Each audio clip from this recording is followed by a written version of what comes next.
नव्या ने रोते हुए अपनी नाक अक्षय की टी शर्ट में साफ कर ली। ये देखकर अक्षय को समझ नहीं आ रहा था कि वो क्या करे। फिर उसने धीरे से कहा कि मेरी शर्ट पे अपनी नाक मत साफ करो, okay? It is cross. Navya ने मुंह बनाया और फिर अक्षय की टी शर्ट उठाकर अपनी नाक अच्छे से उसकी टी शर्ट में साफ कर दी। अक्षय थोड़ा नाराज होने लगा, उसकी टी शर्ट खराब हो गई थी। अक्षय ने नव्या को सोफे पर बिठाया और फिर खुद उठकर शर्ट बदलने के लिए रूम में जाने लगा। नव्या ने उसे पकड़ा और उसकी तरफ देखते हुए बोला कि कहाँ जा रहे हो तुम? अक्षय ने अपनी शर्ट की तरफ इशारा करते हुए कहा कि तो क्या ये शर्ट मैं संभाल कर रखूं निशानी के लिए? अक्षय ने नव्या को चिढ़ाने के लिए ऐसा कहा। ओ, ऐसे एक्सप्रेशन देख के नव्या ने उसे जाने दिया। अक्षय रूम में जाने के लिए उठा, पर तभी उसे अचानक कुछ याद आया और वो फ्रिज के पास गया और फ्रिज का दरवाजा खोलकर उसमें से स्ट्रॉबेरी मिल्क का पैकेट बाहर निकाला। स्ट्रॉबेरी मिल्क लेकर अक्षय वापस गया और नव्या के सामने रखी कॉफी टेबल पर उसे रख दिया और खुद रूम में चला गया शर्ट चेंज करने। जैसे ही नव्या ने स्ट्रॉबेरी मिल्क देखा, वो खुश हो गई कि अक्षय उसका कितना ध्यान रखता है। नव्या ने तुरंत स्ट्रॉबेरी मिल्क उठाया, पीने लगी। वैसे भी उसने ठीक से पानी नहीं पिया था, इसलिए प्यास भी लगी थी और उसे खुद को हाइड्रेट रखने के लिए कुछ ना कुछ पीने की जरूरत थी। जैसे ही नव्या ने मिल्क खत्म किया और अक्षय रूम से शर्ट बदलकर बाहर आया, अक्षय ने हल्के ग्रे रंग की टी शर्ट पहनी हुई थी जिसमें वो बहुत हैंडसम लग रहा था। अक्षय स्माइल करते हुए आकर नव्या के पास बैठ गया। अभी कैसा लग रहा है तुम्हें? डिनर में क्या खाना है तुम्हें? क्योंकि नव्या ने पहले ही माफी मांग ली थी, इसलिए अक्षय को लगा कि उसे भी नव्या को खुश करने के लिए कुछ करना चाहिए, जैसे कि नव्या का मनपसंद खाना ऑर्डर करना, जैसे कि नव्या की हमेशा की आदत थी स्ट्रॉ को चबाना। वो दांतों से स्ट्रॉ चबाते हुए सोचने लगी, शायद अक्षय और नव्या का झगड़ा खत्म हो गया था इसलिए, या फिर पता नहीं क्यों अब नव्या का मूड ठीक था और वो खुश भी थी, इसलिए अब उसे खाने का मन कर रहा था। नव्या खाने के लिए कोई एक चीज डिसाइड नहीं कर पा रही थी, उसे सब खाने का मन कर रहा था। कुछ देर सोचने के बाद नव्या ने अक्षय की तरफ देखकर सिर हिलाते हुए कहा कि मुझे कुछ भी समझ नहीं आ रहा कि मैं क्या खाऊं। अक्षय ने स्माइल करते हुए नव्या की नाक खींची और कहा कि अभी भूख लगी है तुम्हें क्या? क्योंकि जब भी नव्या को भूख लगी होती है तो उसे पता होता है कि उसे क्या खाना है, पर अभी उसे समझ नहीं आ रहा था कि उसका क्या खाने का मन कर रहा है, इसलिए अक्षय को लगा शायद उसे भूख नहीं लगी होगी। नव्या ने सिर हिलाते हुए कहा अभी तो भूख नहीं लगी है। अक्षय ने कहा ठीक है, फिर हम बाद में खा लेंगे। अक्षय ने कुछ सोचा और फिर अपना फोन निकालकर किसी को मैसेज किया। अक्षय नव्या की तरफ मुड़ा और बोला कि मैं संजना, समीर और दूसरे फ्रेंड्स को हमारे साथ डिनर के लिए बुला लेता हूँ, ये कैसा रहेगा? हाँ श्योर श्योर, नव्या ने कहा। नव्या ने सोचा कि वैसे भी जब से वो वापस आई है वो किसी से मिली भी नहीं है, यहाँ तक कि समीर और उनके बाकी दोस्त किसी से भी नहीं। ये सब नव्या के साथ स्कूल में ही थे। फिर नव्या किसी से अभी तक मिली नहीं थी आने के बाद। संजना तो बस कुछ ही दिनों के लिए पेरिस गई थी अपनी मम्मी के साथ। फिर समीर और बाकी लोगों का क्या, वो लोग तो शायद यही थे। नव्या थक गई थी, इसलिए वो अक्षय के कंधे पर सरक कर आराम करने लगी। अक्षय ने नव्या की तरफ देखा और स्माइल करते हुए बोला कि क्या हुआ, थक गई हो क्या? नव्या ने एक लंबी सांस लेते हुए कहा कि झगड़ा कितना टायरिंग होता है ना, क्या ऐसे नहीं हो सकता कि अब से हम कभी झगड़ा ही ना करें? नव्या ने आंख बंद करके कहा। अक्षय ने नव्या के बाल हिलाते हुए कहा कि वो तो तुम थी जिसने झूठ कहा, अगर तुम झूठ नहीं बोलती तो ये सब होता ही नहीं। पर दूसरी बार झगड़ा अक्षय की नव्या को किस करने की कोशिश की वजह से हुआ था। अगर वो ऐसा नहीं करता तो शायद झगड़ा बहुत पहले ही खत्म हो जाता और बात कभी इतनी नहीं बढ़ती। पर इस समय अक्षय समझ नहीं पा रहा था कि उसे कुछ बोलना चाहिए या फिर नहीं। ये अक्षय के लिए बिल्कुल सही समय था नव्या से अपनी बात मनवाने का, और अक्षय मौका जाने नहीं देना चाहता था। अक्षय की बात सुनकर नव्या फिर से दुखी हो गई और बोली कि मैंने पहले ही सॉरी कहा है ना, अब से मैं तुमसे कुछ भी नहीं छुपाऊंगी और कभी झूठ नहीं बोलूंगी, ठीक है? पर तुम भी हर समय इतना हुक्म क्यों चलाते रहते हो? तुम्हें भी तो ये सब करना चाहिए था ना।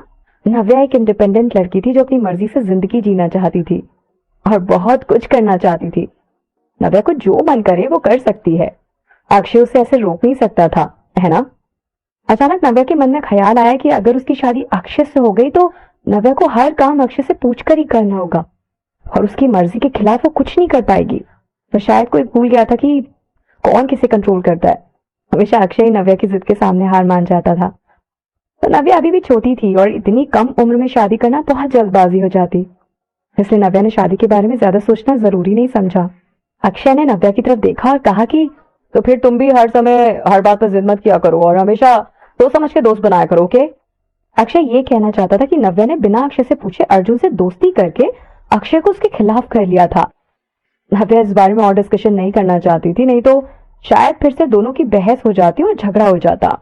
हो सकता है वो अमेरिका में काफी दिनों के लिए रही थी, पर अभी भी नव्या किससे दोस्ती करे या नहीं करे ये उसकी मर्जी और पसंद पर डिपेंड करता था। अभी भी नव्या किससे दोस्ती करे ये उसी की मर्जी है और उसी की पसंद थी। नव्या के लिए किसी से भी दोस्ती करने के लिए सबसे जरूरी बात ये थी कि दोस्ती करने का नव्या का मन है या फिर नहीं। दोस्ती कभी भी किसी का स्टेटस या पैसा देखकर नहीं की जाती बल्कि मन से होती है। जब पहली बार नव्या अर्जुन से मिली थी तब से लेकर आज तक नव्या को अर्जुन एक अच्छा लड़का लगा था और उसे लगा कि अर्जुन एक अच्छा दोस्त बनेगा और धीरे धीरे शायद वो नव्या की लाइफ में इंपॉर्टेंट हो जाएगा। तो नव्या की हिम्मत नहीं हुई कि वो अक्षय को ये बता पाए, नहीं तो हो सकता था कि अक्षय को फिर से गुस्सा आ जाता। और हाँ, सही मौका मिलने पर नव्या अक्षय से ये पूछना चाहती थी कि आखिर वो अर्जुन से इतनी नफरत क्यों करता है। नव्या को अचानक कुछ याद आया और उसने अपना सिर ऊपर किया। नव्या ने अक्षय की तरफ देखा और पूछा कि तुम्हारे और ईशा के बीच में क्या है? तुम सच में कल रात को उसके साथ थे? अक्षय ने मुस्कुराते हुए कहा। जेलस? नव्या ब्रश करते हुए बोली, कौन जेलस हो रहा है? मैं तो बस तुम्हें जज कर रही हूँ और इस बार मैं बहुत सीरियस हूँ। एक बार ब्रेकअप करने के बाद ऐसी लड़की के पास दोबारा क्यों गए तुम? फिर से उससे पैचअप किया तुमने? क्यों किया? मैंने कब कहा कि मैंने उससे पैचअप कर लिया? अक्षय ने सोफे पर हाथ फैलाकर स्माइल करते हुए कहा। अक्षय की बात सुनकर नव्या हैरान हो गई और कहा कि व्हाट? तुमने उससे पैचअप नहीं किया? तो फिर जल्दी से मुझे बताओ कि हुआ क्या है और ये सब जो हुआ वो क्या था? ईशा का घमंड याद करके और जिस तरह से सुबह वो बात करी थी वो सोचकर अब नव्या को गुस्सा आ रहा था। नव्या सोचने लगी कि जैसे ही सच सामने आएगा तो ईशा की क्या हालत होगी और ईशा को कैसे सजा मिलेगी। ये सोचकर उसे बहुत मजा आने लगा।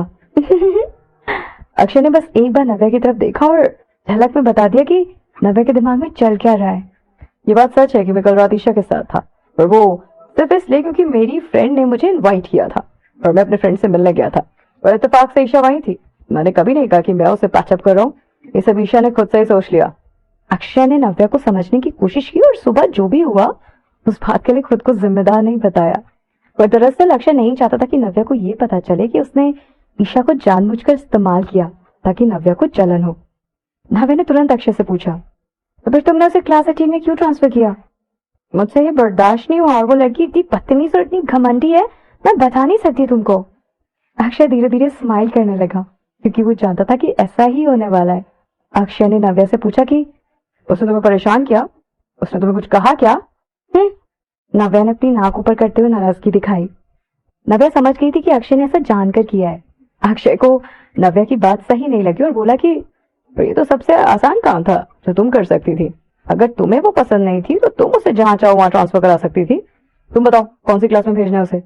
अक्षय की बातें सुनकर नव्या खुश हो गई। ये तो वही बात है जो नव्या ने ईशा से कही थी। अगर अक्षय का मन हो तो वो उसे कभी भी ट्रांसफर कर सकता है और उसे बाहर भी निकलवा सकता है अगर अक्षय चाहे तो। ये सोचकर कि जब ईशा को पता चलेगा कि उसे ट्रांसफर कर दिया गया है उसकी क्या हालत होगी।